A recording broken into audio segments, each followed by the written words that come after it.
Good morning, everyone. Thanks for taking the time to sit down with me today for coffee and the Word. That time each morning that we examine a verse from God's Word, and then we apply it to our life so we can become a little more like Jesus today than we were yesterday. So as always, grab that cup and we'll get started.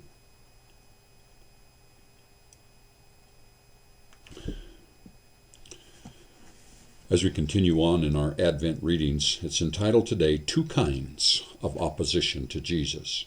Matthew 2:3. When Herod the king heard this, he was troubled, and all Jerusalem with him.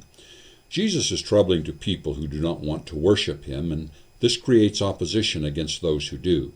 This is probably not the main point in the mind of Matthew, but it's inescapable as the story goes on.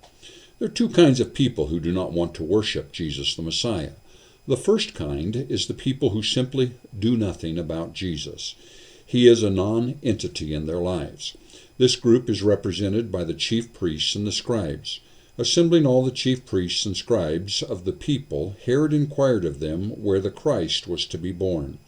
Well, they told him, and that was that. Back to business as usual.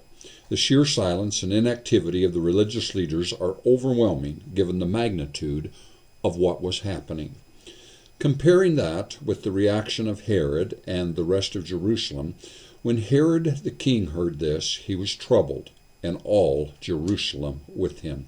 In other words, the rumor was going around that someone thought Messiah was born, and everyone but the chief priests took note. Why did they not go with the Magi? They were not interested. They did not want to worship the true God.